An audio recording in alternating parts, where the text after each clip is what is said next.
ትንፋሽ ተቀርጾ ይቀመጥ ማልቀሻ ነው የሞትኩለት የኔ ማስታወሻ ትንፋሽ ተቀርጾ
ተቀርጾ ይቀመጥ ታሪኬ ነው ድምፄ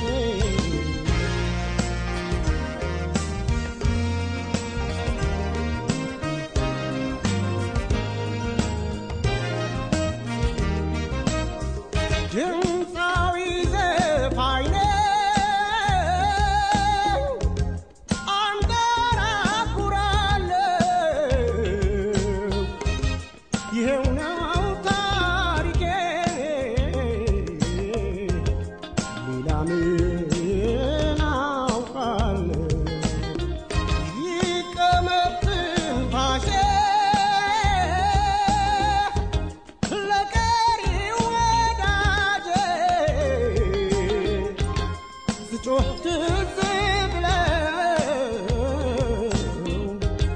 ሰላም ያለ ልጄ ትንፋሽ ተቀርጾ ይቀመጥ ማልቀሻ ነው የሞትኩለት የኔ ማስታወሻ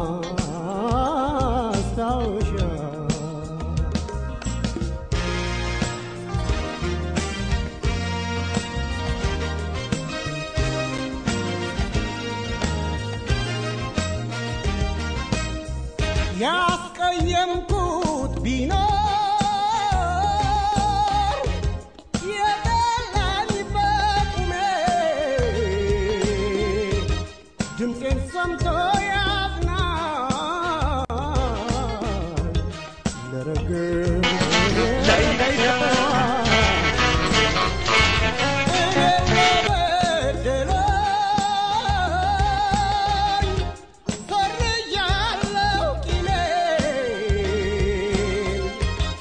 በኔ የገፋች ይቅር በሉት አጽሜ ለቅርብ ወዳጄ ለሚወደኝማ አይገድም እንባ ትንፋሽ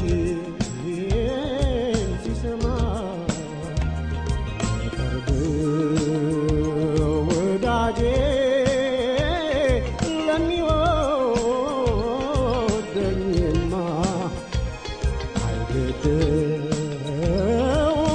እንባ ትንፋሽን ሲሰማ ለቅርብ ወዳጄ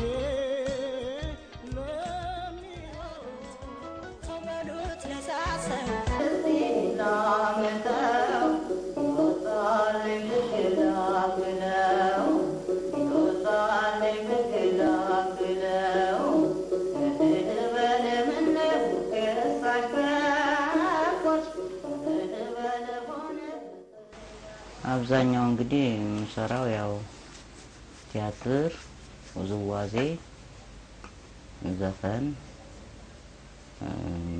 በዘመናዊና በባህል እሱንም ክራር ዓመተ ምህረቱን አላስታውስም በክራር ከብዙ ጊዜ በኋላ ወጥቻለሁ የመጀመሪያው ዘፈን ትዝ ይልሻል ተጫወትሽው በክራርሽ አይ መቼም ዘፈን ያው የነበረ ነው ትዝታ የእድሜ ልክ ትዝታ ነች ትዝታ ነው የትኛውን የትዝታው ጫወት ነበር እንደ ኢየሩሳሌም እንግዲህ ኢየሩሳሌም ነች እሷ አርማዬ ነች እሷ እንደ ኢየሩሳሌም እንደ አክሱም ጽዮን ተሳለም የመጣው አይና ጥርሱንስ በጊዜ ሸኘ ነው ሽንቶ ማደሪያቶ ሲጓዝ አገኘ ነው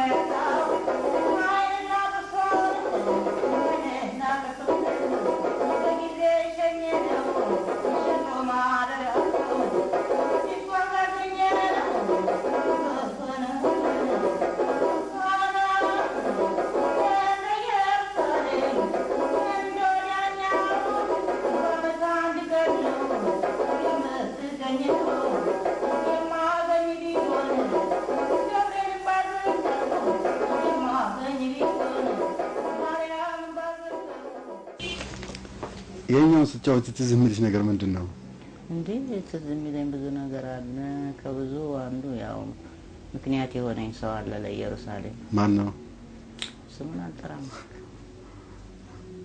አልቋል እና በምክንያት ነው ለኢየሩሳሌም የዘፈንኩት ክራር ላንቺ ምንሽ ነው ክራር ለኔ ጓደኛዬም ፍቅረኛዬም በጣም ነው የምወደው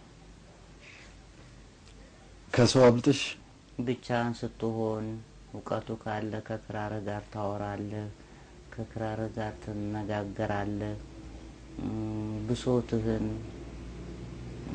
ነገር ብትፈልግ እያለቀስክ ትጫወተዋለህ እና ክራር በጣም ጥሩ ነገር ነው ግን ከሰው ላበልጠው አልችልም ቀን አለ ሰዓት አለሽ ክራሩን አንስተሽ የምትከረክሪበት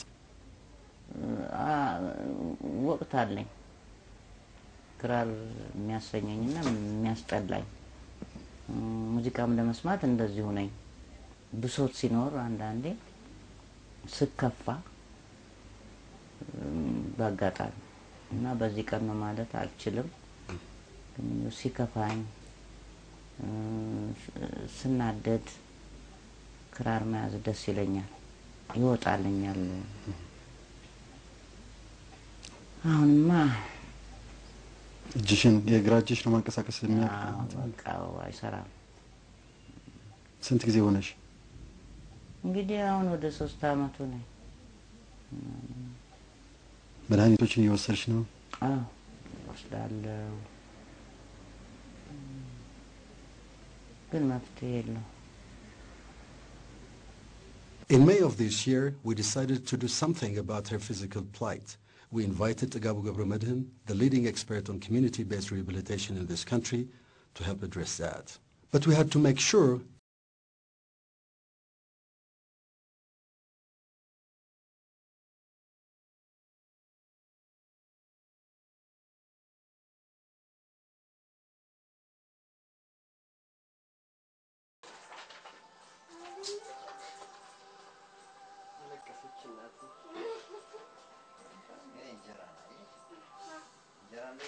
ተስሎታል ለውጥ አለው ህክምናው አዎ ድንቅ ነው ለውጥ እያሳየ ነው ደህና ነው ስልክ ደውሎ ነው የሚነግራቸው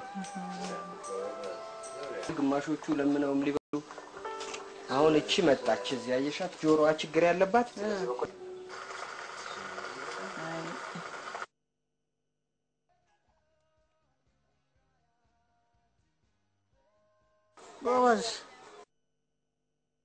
she came aboard. Then we started the therapy, And much to the wildest delight of her family, she began showing remarkable progress.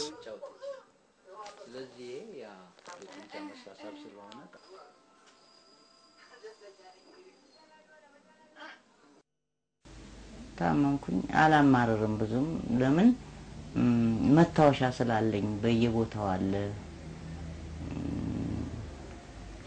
ባልዘፈን ኖሮ ካሴት ባይኖረኝ ኖሮ ይቆጨኝ ነበር በጣም ግን ስላላቸው አይረሱኝም ሲዲውንም ካሴቱንም ይሰሙታል ፈራሁብሽ ጎበዝ ነሽ እስኪ ፊትሽን ለመንካት ሞክሪ ፊትሽን ለመንካት ሞክሪ አሁን እንደማየው አልጋ ላይ ነው ያለሽው መራመዳችን አልችልም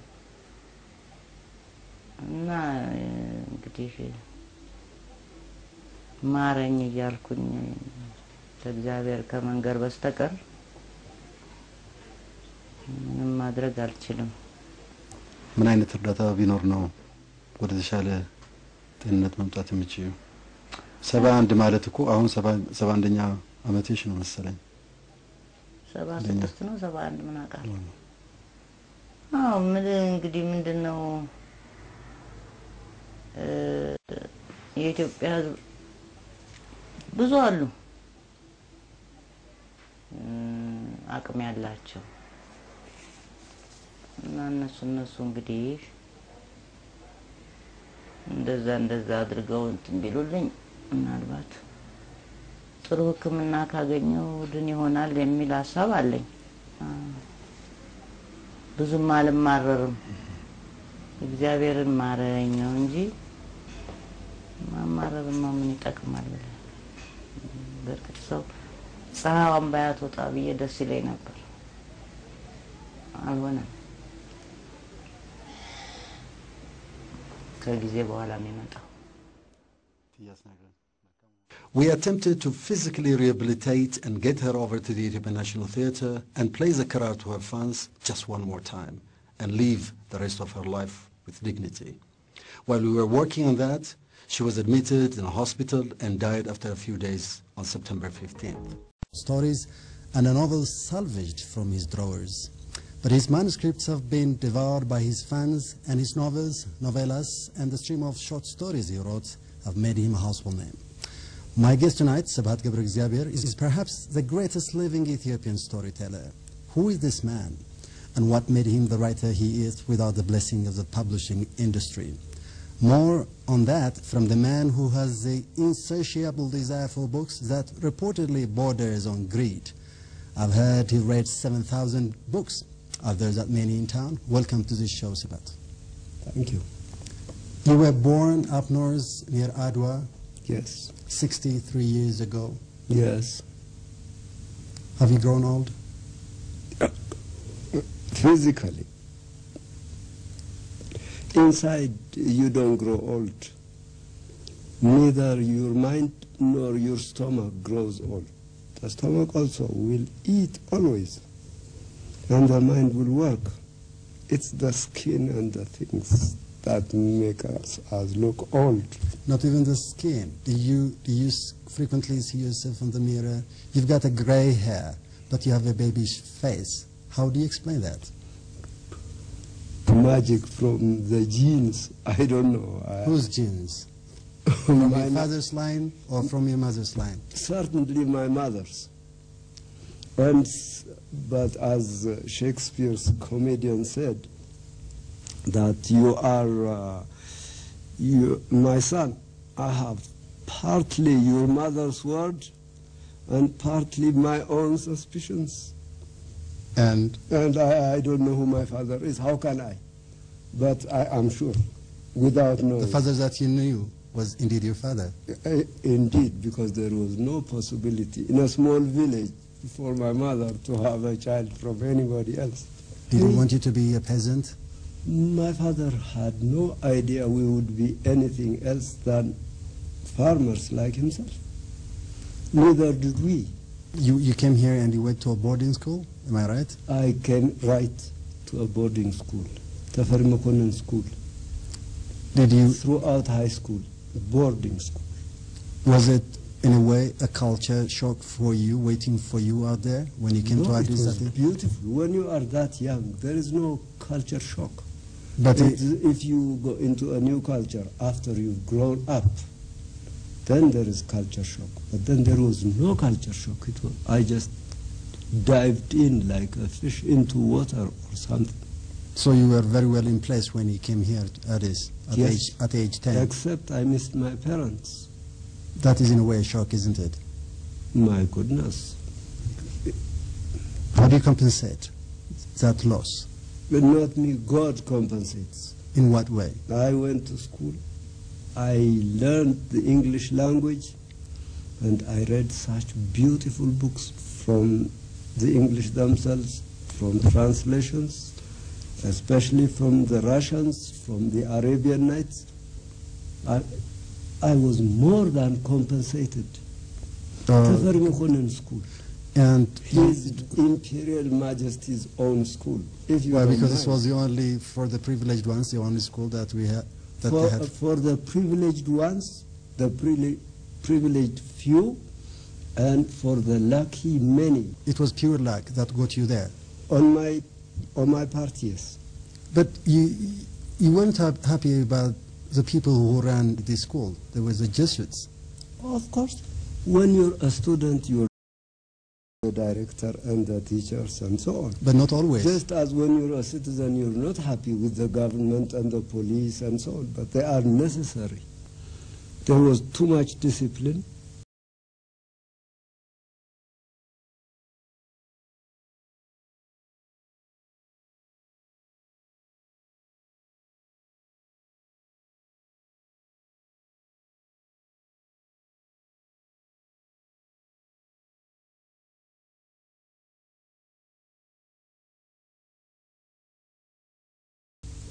Were you a rebel? I beg pardon? Were you a rebel as a young boy in Teferimoko School? Any young boy is a rebel. Some it shows on some it doesn't show, but we don't like the world of the grown-ups with all its orders and so on and so forth. Do you remember the first book that you ever read? No. No. I remember the first girl I ever had, but not the first book. Who is that first girl? The first girl you get interested in lives in the desert. Ube Beraha. The typical.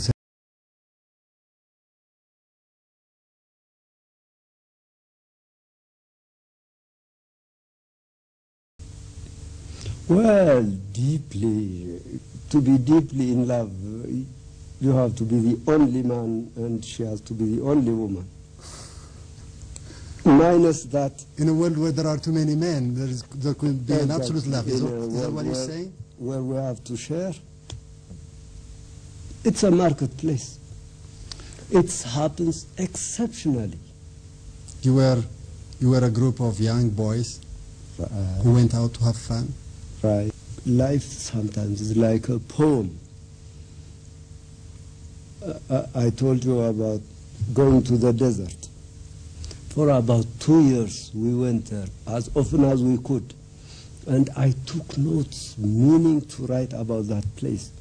Because that was the only place in Ethiopian history that was unique. Because it was at the same time a whoring prostitution place. At the same time, the women were not prostitutes. We treated each other like human beings. Like equals. Except money had to. It was a very strange. I thought this was, for our time, the place to write about. At that time, Émile Zola was my guide, a French writer and a fighter. I only write, he also fights. He took notes, and he wrote about life. He only added a little art. So I wanted to do like him. Same thing. Yes.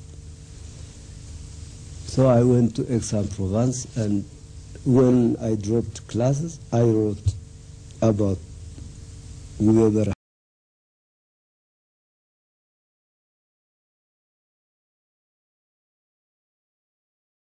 Youth passing away like the night. That's what it is. Approximately. And it never was published? No, not yet, not yet. Not yet. Why? So much obscenity in there? So much obscenity. Why are you interested in obscenity? You want to offend the Not society in- that you live in? Sir, I'm not interested in obscenity. I'm interested in writing life as it is. But when And in the desert, it's prostitution, and the conversation is about those things, right? As the farmer talks about his tools, that's the talk. But when you turn it into some form of art, in your case writing, why didn't you give it a little touch and make it a little bit presentable, so to say, quote unquote? Because at the time, and still, I believe, quoting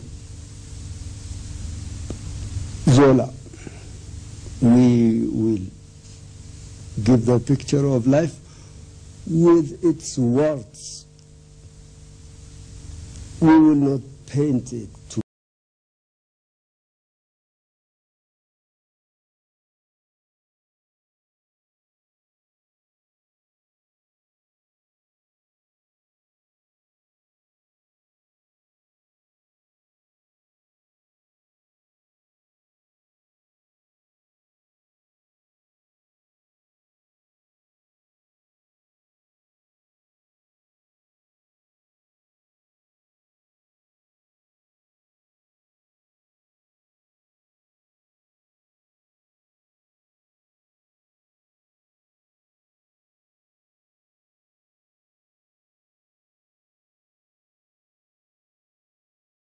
Do you write what you live? Because apparently you told me earlier on that Wibe Berha was the places that you were hanging out, was one of the places that you were hanging out in those days. And you loved life of that sort those days as a young Sibhat.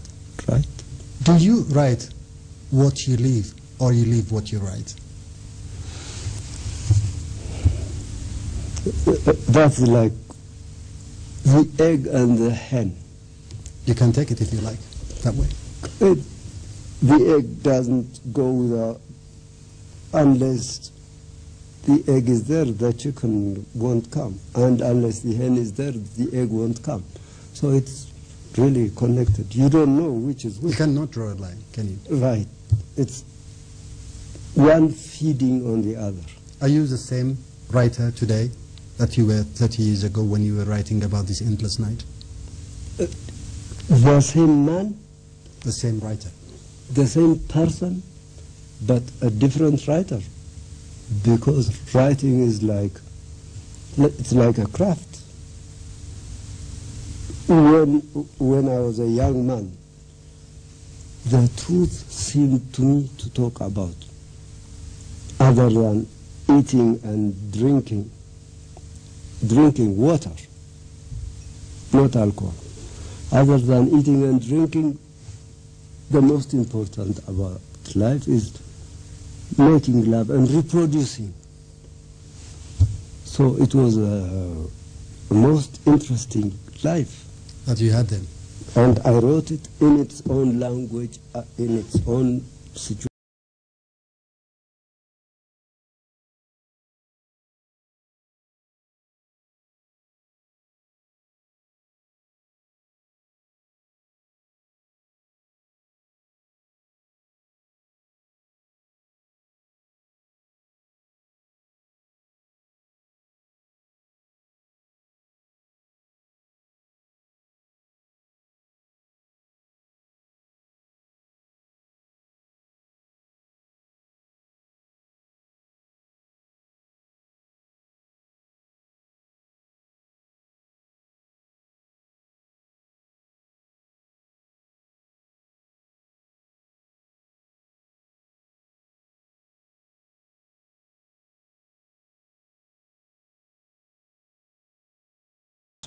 Are you an egoist person? Of course, If somebody says he's no egoist, he's saying, I'm Jesus Christ. Why can't you be one? One what? Like Jesus Christ, follow his Because I his don't want to be footsteps. crucified.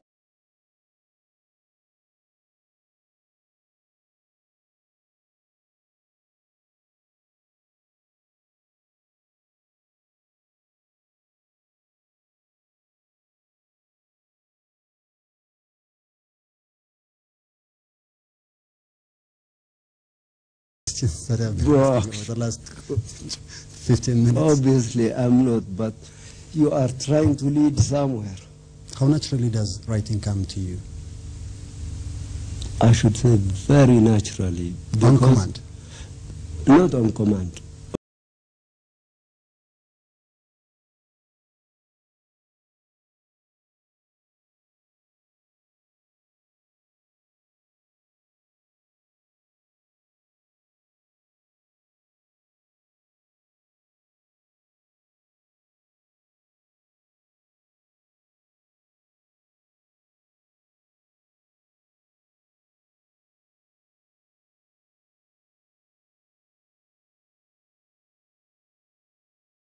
Ferengi audience. You were mocking the old ladies in Axe on Province in the garden, sitting there yawning and so on. Now that you're old, what do you feel about those lines? Yes. It's funny. When I was young, I used to be so disgusted with old age. The way it looks, especially on white people, because we age very differently. Just as when they're young, especially the girls, when they blush, we cannot reproduce it here. It is fantastic, different beauty. And when they grow old, it is equally, it's like wax, people dried and cracked. Frightening, really, when you are young. But when you arrive at old age, it's just like the mountain looks blue from a distance. When you get there, it's earth. It's like that. Old age is like youth. It has its own excitement, its own beauties, its own grace. So you love it? Of course I love it. I would prefer youth. Are you afraid of death? Of course. Not as afraid as I used to be. And that is where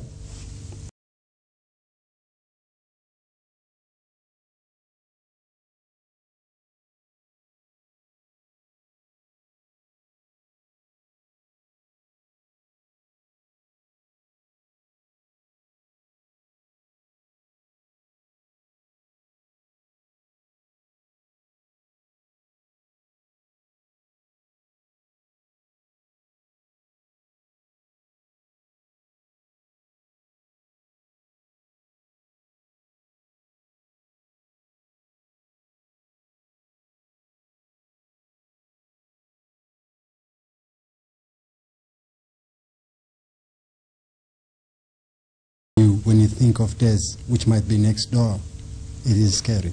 Are you like one of your characters? By the way, it is not that scary. Meaning? Death. For a man who loves life. Exactly.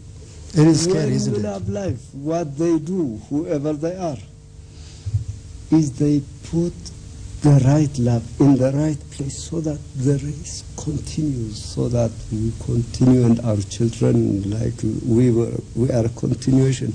We don't know what this continuation is about. But when you have done your share, you are relieved, you have done your duty. You're no more scared. You think you've done your share? I'm no more afraid to die, except I would like it a little later because I want my children not to miss me that much. You think you've done your share? No share of what? I had no share. I did what I wanted because I could just as well not have been born and the society would not have missed anything. How about this Sabat who is alive today? Tasbatu's alive today. He lives for himself because he's part of society. He will certainly contribute a bit. But as I say, even Shakespeare could have not existed and the English race would have continued. And that's what you feel about yourself? Yes. But I'm glad I lived. Because you were able to... Because I'm the only one who can live in this skin. How were you inspired, shall we say, to write in Amharic and not, for example, in English? Yes, that's a very interesting question. Like in any part of Africa, we are, even if Ethiopia was politically independent, culturally we were on the periphery of the British Empire. We read most of the books in English. You see? And like the other tribes in Africa, which if he wrote in his own language, he would be read by 10,000 at the most.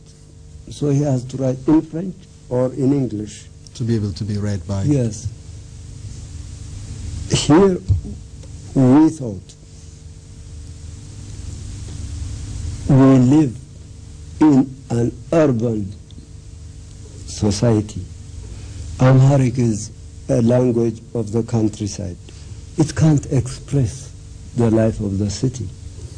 That's what you decided? That's, yes. So I started to write in English, but about Ethiopia. I used to type.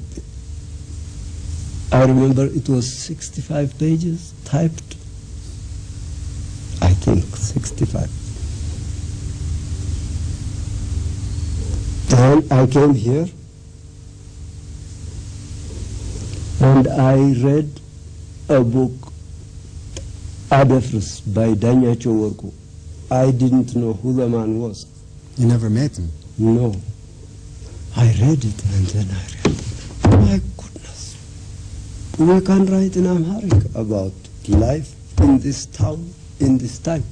So I dropped writing in English and I started to write in Amharic, and that's how come Fever to Kusat and so on came to you. Thanks to Danyacho for me. This is rare. It's my luck, my star. Because that's a rare man. Man so angry with the whole world. And then he made an exception for me and he protected me. Okay. That's how lucky I am. You were portrayed by Baalu Girma in the late 70s in his The Author. You gladly accepted to be the main character in his novel. How gladly did you accept that? The book was about Sibhat. Yes, it's like this. Baalu is a very interesting person.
Can you tell me something about Amharic literature as it stands today? Yes. I have read quite a few works by young people. It is fantastic. You would be surprised. It is like you can see in town how capitalism is sprouting all over the place, buildings, companies, and so on and so forth. It's like that. Because the time of the Derg, by doing its bloody revolution, also dropped off a lot of heavy load of 3,000 years of repetition, with all due respect. Because of Menge's cleaning operation, young people could spring without the heavy 3,000 years. So they're writing now about this time, about this life. It is fantastic. I am really glad. So are you And one of them is my daughter, if you don't mind. Is she a writer? Therefore, I am more glad. Therefore, I am a bit subjective. Take it into account. Thank you very much, Dr. Subat, for coming here to talk to me about your literary life. Thank you very much indeed. My pleasure.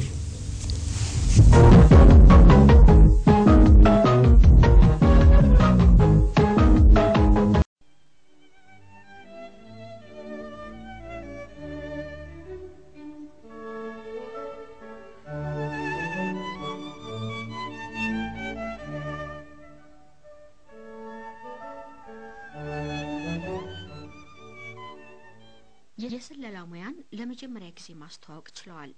ደራሲ ጋዜጠኛና ተርጓሚ ማሞ ውድነህ።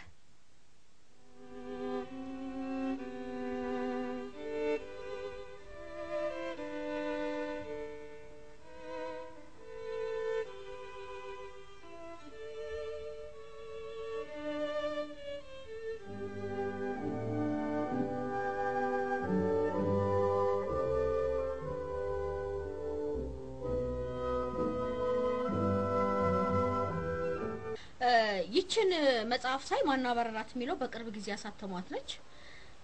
አውሮፕላኗን ሳይ ልጅነቶትን አስታወስኩኝ።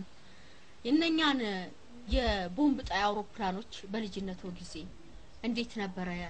ያ ብዙ ትዝታዎች አሉት። ከዛም ሌላ ደግሞ እስካሁን ህይወቱ ድረስ የማይዘነጉት ነው። ያ ነገር ምንድነው? እንግዲህ በኋላ ካደኩ በኋላ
ያ ሁለተኛ ዓለም ጦርነት ተነስቶ ህዝብ እንዳለቀ ነው እንግዲህ በኋላ የተማርኩት።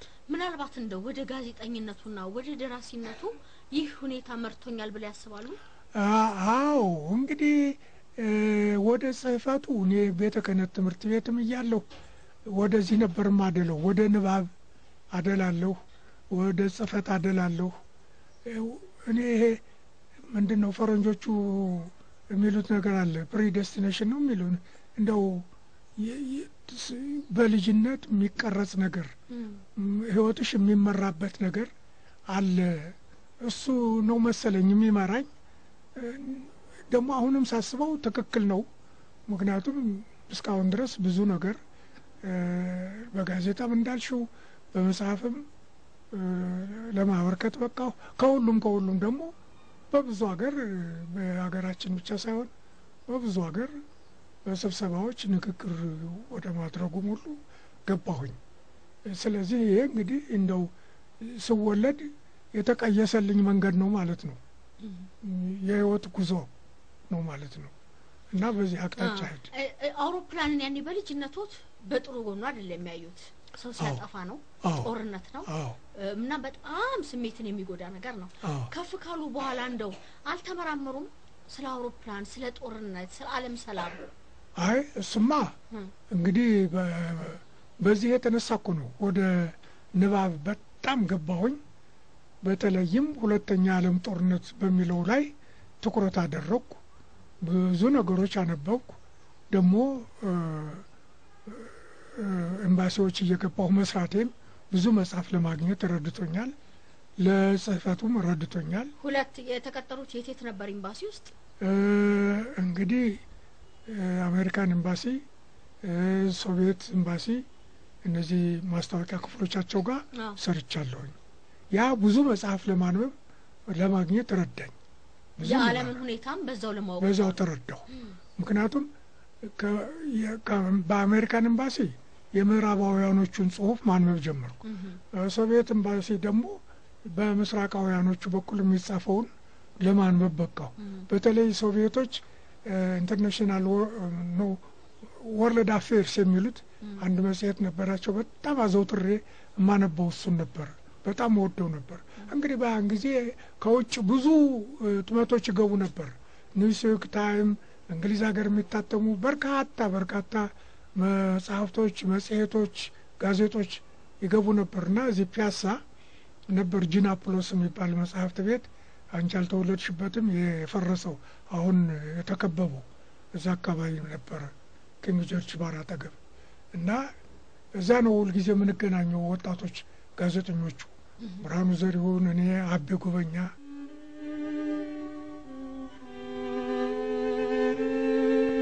ደራሲው በሀገራችን 52 መጽሐፍትን ሲያሳትሙ ቀዳሚ ናቸው። በትዳር ህይወታቸው ደግሞ 50 ዓመት አስቆጥረዋል። ዛሬም ያነባሉ፣ ዛሬም ይጽፋሉ።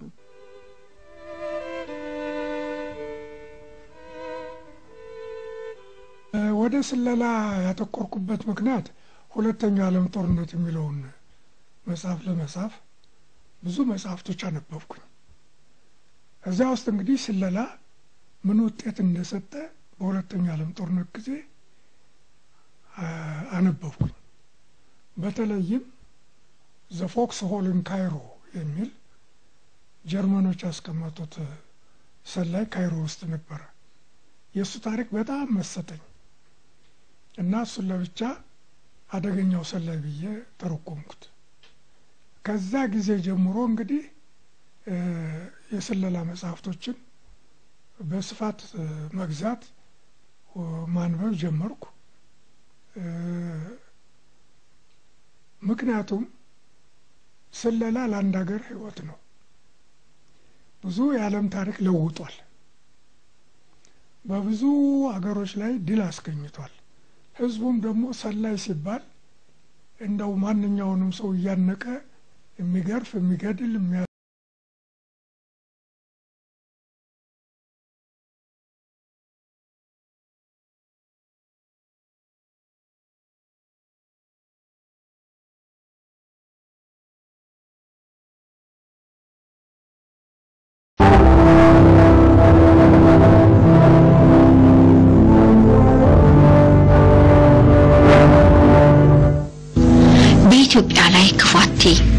ክፉ አትስማ፣ ክፉ አትናገር።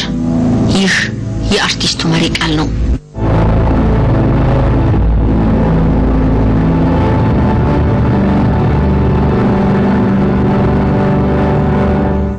አልፋ ቢላ የአርቲስቱ መኖሪያ ነው። አልፋ ፕሮፌሰሩ መምህራቸው በልጅነታቸው ወጡላቸው ቅጽል ስም ነው።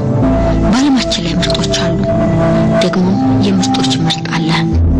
እርሱ የ21ኛው ክፍለ ዘመን ታላቅ ሰው ወይም ግሬት ማይንድስ የሚለውን ክብር ተጎናጽፈዋል ሲል የአሜሪካን ባዮሎጂካል ኢንስቲትዩት በጥበብ ስራዎቻቸው ላበረከቱት ድንቅ ስራ የበዛ አድናቆቱን ይገልጻል አለ። ዋሽንግተን ዲሲ በተካሄደው ወርልድ ፎረም ላይም ከ1000 እጩዎች መካከል ተመርጠው የ21ኛው ክፍለ ዘመን የታላቅ አእምሮ ባለቤት ተብለው ተሸለሙ። የኢትዮጵያ አምባሳደርነት ማዕረግ ማግኘቱ እጅግ የተከበሩ የዓለም ሎሬት ሜትር አርቲስት አፈወርቅ ተክሌ ናቸው። ሀገራችን ካፈራቻቸው ታላላቅ የሥነ ጥበብ ሰዎች መካከል በዘመናዊ ስዕል ጥበብ ቀዳሚ ናቸው። ትምህርታቸውን የተከታተሉት እንግሊዝ ሀገር ስሌት የሥነ ጥበብ አካዳሚ ሲሆን የመጀመሪያው ፍላጎታቸው ኢንጂነር መሆን ነበር። በኋላም ስነ ስዕል፣ ስነ ቅርጻ ቅርጽ፣ ስነ ህንጻና የመስታወት ስዕል አሰራር አጠኑ። ትምህርታቸውን ከተከታተሉ በኋላም ሆነ ታላላቅ ሽልማቶቻቸውን ከተቀበሉ በኋላ ሀገራቸው ተመልሰው የስዕል ስራቸውን ይጀምራሉ። እዚህ አልፋ ቪላ ውስጥ ሆነው እንግዶቻቸውን ያስተናግዳሉ። አርቲስቱ የተወለዱት ጥቅምት 22 1932 ዓ.ም አንኮበር ከተማ ነው። የሀገራችን ታላቁ ደራሲ በዓሉ ግርማ የኢሊባቡርን መልክዓ ምድር የተፈጥሮ ውበት ወንዙን ኮረብታውንና ደኑን ሲገልጽ በአፈወርቅ ተክሌ ጣቶች የተሰሩ ስዕሎች ይመስላሉ ነበር ያለው። አዘውትረው ኢትዮጵያ ምን ሰራህ ብላ ትጠይቀኛለች ይላሉ። የጣታቸው ስራዎችም በዓለም ከታወቁት እናት ኢትዮጵያ፣ የሰሜን ተራሮች፣ መስቀል አበባና በርካቶችም ይህን የሚያሳዩ ናቸው።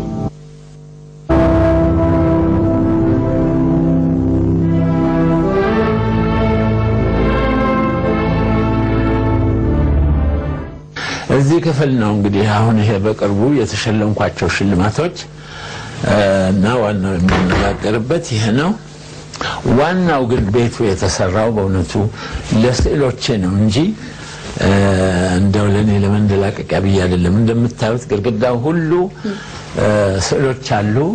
በድንገት ገብቼ ሳያቸው ያላለቁትን እዚህ ላይ ይሄን መጨመር አለብኝ እላለሁ። አንዳንድ ጊዜ ደግሞ እየሰራሁ ሳለሁ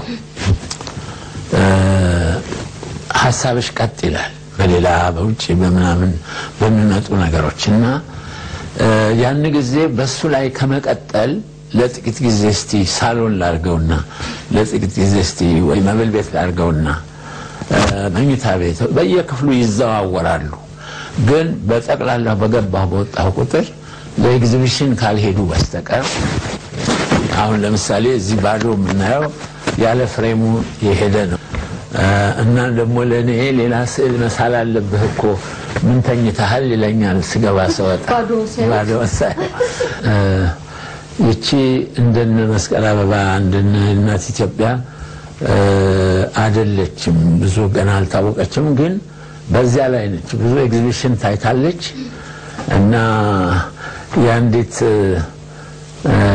አማራና የኤርትራዊት ሴት የሁለቱ ቅልቅል ነች እና ጌጧ ያመለክታል ከላይ የሁሉንም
በአፍሪካ ካገኟቸው ሽልማቶች ውስጥም ጋና፣ ናይጄሪያ፣ ግብጽ፣ ሴኔጋል ሲሆኑ የአሁኑ ሽልማት ጨምሮ ከ97 በላይ ሽልማቶችን አግኝተዋል።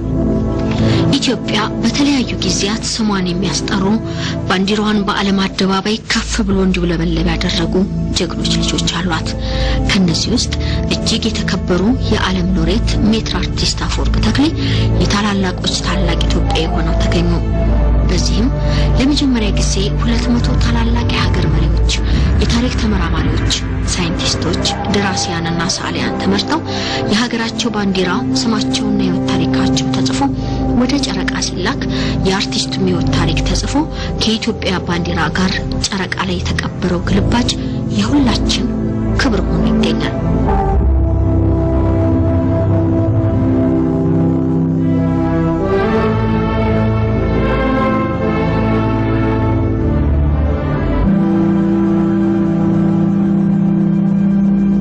አርቲስቱ የአራት አካዳሚዎች አባል በመሆናቸው ስራዎቻቸው እጅግ በርካታ በሆኑ ታላላቅ ሙዚየሞች በቋሚነት ለህዝብ ስለሚታዩ በየደረጃው ሜትር አርቲስት ወይም የስነ ጥበብ ሊቅ፣ የዓለም ሎሬት እጅግ የተከበሩ የሚባሉ ማዕረጎችን አሰጥተዋቸዋል። ስለ አርቲስቱም በተለያዩ ቋንቋዎች መጻሕፍት ተጽፈዋል።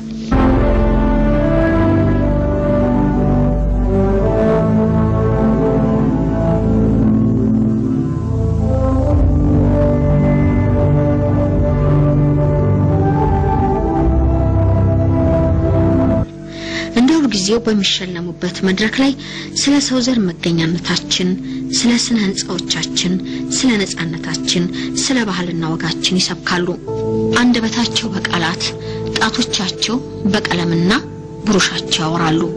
እንዲህ ያሉ አንድ ስዕል ሲታወቅ መንካታችን ምክንያቱም በዋጋም በአፕሪሺዬሽንም በመታወቁም ተለዋውጦ እንዳይገኝ በዚህ ምክንያት ያው ለኔ ግን ይሄ ተሰራ የጠቀመኝ እዚህ ለሚገቡ ሰዎች ብዙ እድል አላቸው ስራዬን በፕሮግሬስ ላይ ለማየት። እዛን ሄድና እንግዲህ ይሄን ስዕል በደርግ ጊዜ ቤቱ ሲወረስ ላስረክብ አንድ ሳምንት ሲቀረኝ ተመልሶ አገኘዋለሁ ብዬ አላሰብኩም ቤቱ። እና እንዴት አድርጌ ይሄንን በኔ ስሜት ብዙ እንግዲህ ሀገር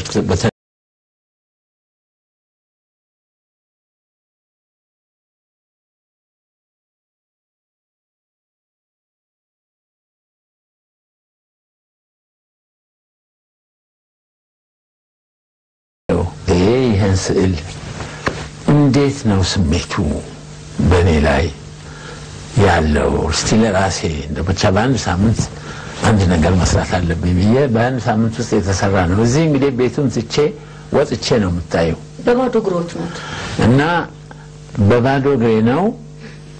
የባዶ እግሩ ትራዲሽናሊ በነ ቴዎድሮስ በነ ከዛ ቀደም ባሉ ጫማ መልበስ እንደ መለሳለስ ነው የሚቆጠረው። በባዶ እግራችን አርበኞቻችንም እንደ ጀግንነት ይቆጠር ነበር በባዶ እግር። ምክንያቱም ጫማ ከለበሽ ያደር የተለካከምሽ በተራራው በመውጣታችን እና የትራዲሽን ልብስ ሲለበስ ያን ጊዜ ብዙውን ጫማ የላቸውም በባዶ እግር ነው። እዚህ ላይ ግን ሁሉ ነገር ተወስዶ ባዶ እግሬን እንደቀረው ለማሳየት ነው ሚስጥራዊ እንትኑ። ሁለተኛ አለባበሱ ያው የወጣት ደህና ሰው አለባበስ ነው፣ ባገር ልብስ ነው እና ሻምላው ነው። ሻምላው እንግዲህ ያብዮቱ ጊዜ መሆኑ ነው እና አንዱ ጣቱ ስለቷ ላይ አርፏል። አንድ እጁ ለመጨበጥ ሞክሮ ዛዝ ያለበት ነው እና ይሄንን ሁኔታ እዚህ ለማሳለፍ ጣት ሰይፍ ላይ እንደተቀመጠ አይነት አርጌ ማሰብ አለብኝ፣ መጠንቀቅ አለብኝ ማለት ነው። ይሄ የእንግዳ መኝታ ቤት ስለሆነ እዚያ ሲገቡ በአእምሮአቸው ላይ አንዳንድ ነገር እንዲኖር ብዬ የሳልኩት ነው። አሁን እዚህ መታጠቢያ ቤቱ ነው፣ የኤክሰርሳይዝ መስሪያ ነው። እና በዚህ በኩል ስትመጪ ያልሻቸው ስዕሎች እነኚህ ናቸው። በስካርፍ ላይ ከወጡ ስራዎች እኔ ነው እዚህ ሀገር እና የጀመርነው በአፍሪካ አዳራሽ ነበር። አንደኛ ፖፑላር ለማድረግ አፍሪካ አዳራሽን፣ ሁለተኛ በወቅቱ በጣም በእውነቱ ጥሩ የሆነ የቱሪዝም መሪና ክሌሮቫያንስ የነበረው አቶ ሀብተ ስላሴ የሚባል ምን አለ ይሄንን በስካርፍ ብናወጣው ብሎ ያን ጊዜ ወጣ። በእውነትም ፖፑላር ሆኖ አሁን ሌሎችም አርቲስቶች ከራሱ ከአቶ ሀብተ ስላሴ ጀምሮ ብዙ ስካርፍ ወጥቷል። ይሄኛው ግን የተሰራው ብረት ላይ ነው፣ ብረት ነው እንጂ እንደዛ ግድግዳ አይደለም። እና ይሄን ሁሉ ጊዜ አሳልፎ በ1969 ነው የተሳለው። እና እዚህ ላይ የምናየው አርቲስቱ የሚስላቸው ነገሮች ናቸው። የዛሬውን ታላቅ ሽልማት ይዘው ወደ ሀገራቸው ተመለሱ። እነዚህ ሽልማቶች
Line, cigar shop.